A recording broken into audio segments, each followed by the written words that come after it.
Before the concept of time was etched into the tapestry of the cosmos, there existed a place where the foundations of reality were first laid. This is the Cradle of Creation, a realm of floating obsidian islands, rivers of liquid starlight, and pillars of primordial marble that hold up the very ceiling of existence. Today, this sacred site lies in ruins, shattered by the weight of eons and the silent wars of forgotten entities. But the silence is about to be broken by the thunderous footsteps of two titans from different worlds. From the salt-sprayed depths of the Mediterranean and the marble halls of Olympus comes the Earth-shaker, the king of the oceans, the lord of the untamable deep. And from the frozen winds of Midgard and the golden spires of Asgard comes the protector of humanity, the slayer of giants, the master of the howling storm. This is not a mere skirmish of kings. This is the collision of two fundamental forces of nature. Physical strength against divine fury. The ocean's crushing weight against the hammer's unstoppable impact. To understand the magnitude of this clash, we must first look into the depths of the ocean's heart. Poseidon was born to the Titan Cronus and the Titaness Rhea, swallowed at birth by a father who feared his own offspring. When his brother Zeus liberated him, Poseidon was gifted a weapon forged by the elder Cyclopes in the fires of Tartarus. The Trident. It is more than a three-pronged spear. It is a conduit for the tectonic energy of the planet. With a single strike, Poseidon can command the earth to split open, swallow cities, and cause the foundations of the world to tremble. He is a god of volatile moods, as unpredictable as the sea he governs. He has wrestled with giants, challenged the authority of the king of gods, and claimed dominion over every drop of water that flows through the veins of the earth.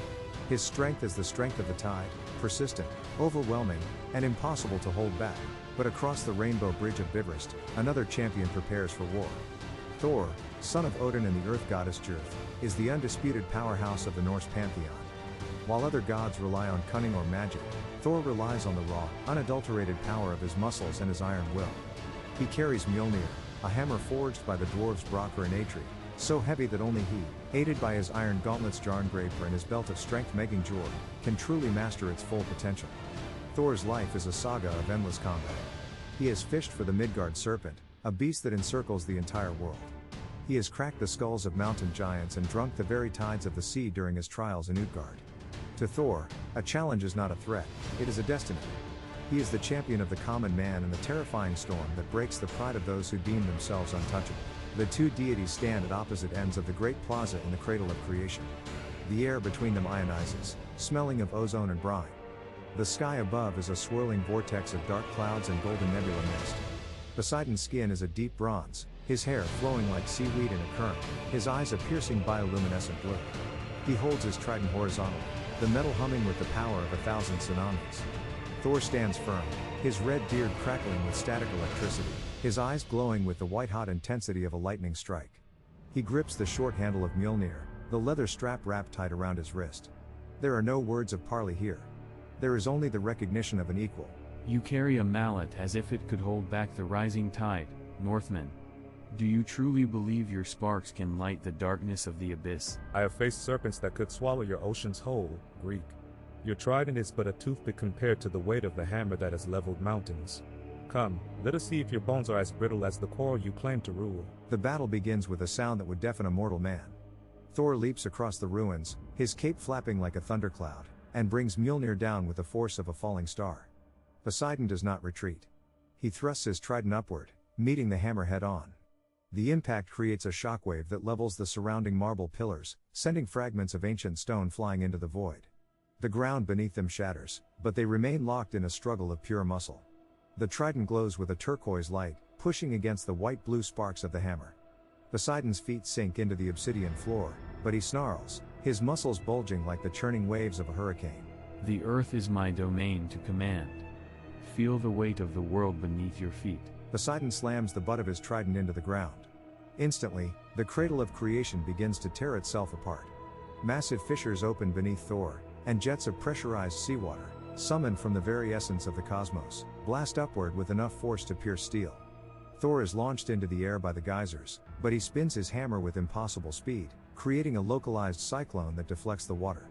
In mid-air, Thor raises Mjolnir to the heavens. A bolt of true primordial lightning, older than the sun, descends and strikes the hammer, charging it with enough energy to restart a dead star. Thor hurls the hammer. It becomes a blur of silver and electricity, tracking Poseidon with unerring accuracy. Poseidon sees the projectile and realizes he cannot outrun it. He raises his hands, and the liquid starlight flowing through the ruins rises to form a massive, shimmering shield. Mjolnir strikes the barrier, and for a moment, time seems to stop. The hammer grinds against the cosmic water, creating a blinding flare of light. Then, with a roar that echoes through the dimensions, the hammer breaks through, striking Poseidon square in the chest.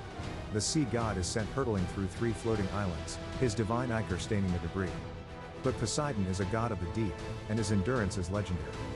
He recovers in the air, transforming his body into a gargantuan wave of sentient water and crashing back down onto the island where Thor has just landed. Is that all your waves can do? I have bathed in the storms of the end of the world. Thor plants his feet and prepares to take the hit, but this is not just water. Poseidon has infused the wave with the pressure of the Mariana Trench. Thor is buried under millions of tons of crushing force. The weight is so immense it would flatten a mountain range into a pancake. Under the water, Thor struggles to move, his lungs burning not for air, but for the thrill of the fight. He activates his belt, making Jord, doubling his already godlike strength. His muscles expand, his veins pulsing with the power of the Aesir. He grabs the water itself, as if it were a solid thing, and tears his way out of the pressure. He emerges, roaring, and delivers a series of lightning-fast punches that crack the very air. Poseidon responds by summoning his chariot, pulled by hippocampi made of foam and fury. He circles Thor, striking with the trident from all sides. Each thrust of the 3-pronged spear creates a localized earthquake, destabilizing the ground Thor stands on. The battle has moved beyond the physical, they are now warping the environment around them.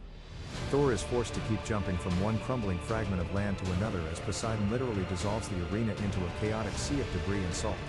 Thor realizes that as long as Poseidon has a foothold in the water or the earth, he is invincible. Thor decides to take the fight to the one place where Poseidon's power is thinned, the void above. You are the king of the deep, Poseidon. But I am the king of the heavens. Let us see how you fare when the sky itself falls upon you. Thor launches himself upward, summoning a storm so vast it covers the entire horizon of the cradle. The clouds are not gray, but blacker than the darkest night, swirling with violet lightning. He calls Mjolnir back to his hand and begins to spin it faster and faster, creating a gravity well that pulls the water and the ruins upward. Poseidon, caught in the atmospheric upheaval, rises to meet him. He creates a pillar of water to carry him into the stratosphere, his trident glowing with a desperate, vengeful light. At the peak of the cosmos, the two gods collide one final time. It is a moment of pure cosmic destruction. Poseidon channels the entire weight of the world's oceans into a single, focused thrust. Thor channels the entire kinetic energy of the storm and his own doubled strength into one final, world-ending swing. The trident meets the hammer. The result is an explosion that can be seen from the edges of the universe. The Cradle of Creation is vaporized, leaving nothing but dust and shimmering energy. When the light fades, the two gods are falling back toward the remnants of the ruins. Poseidon is gasping, his trident cracked, his connection to the earth severed by the sheer altitude of the final clash. Thor is also battered, his armor shattered and his beard singed, but he is still holding Mjolnir. He hits the ground first, creating a crater, and stands up as Poseidon crashes nearby. Poseidon tries to rise, but the weight of his own broken pride and the exhaustion of the cosmic output holds him down. Thor walks over, the hammer sparking softly, and stops before the sea god. He doesn't strike. He simply looks down with a warrior's respect. Your oceans are deep, Greek, but the sky has no bottom. You fought with the strength of the world, but I fight with the strength of the will to survive the end of all things. Perhaps your hammer is more than just a tool of iron. It has the weight of a soul that knows no defeat. Poseidon concedes the field, retreating into the mist to heal his wounds and regroup his watery legions. Thor remains amidst the ruins, a solitary victor in a landscape of desolation. Why did Thor win? The answer lies in the nature of their power. Poseidon is a god of dominion. His strength is tied to his kingdom, the sea and the earth. When the battle was pulled into the cosmic void in the sky, his primary source of power was diminished. Thor, however, is a god of personal, raw power.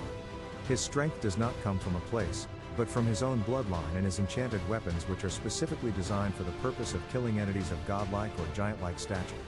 In a contest of pure physical impact and cosmic durability, Thor's mythos is built around the concept of the unstoppable force.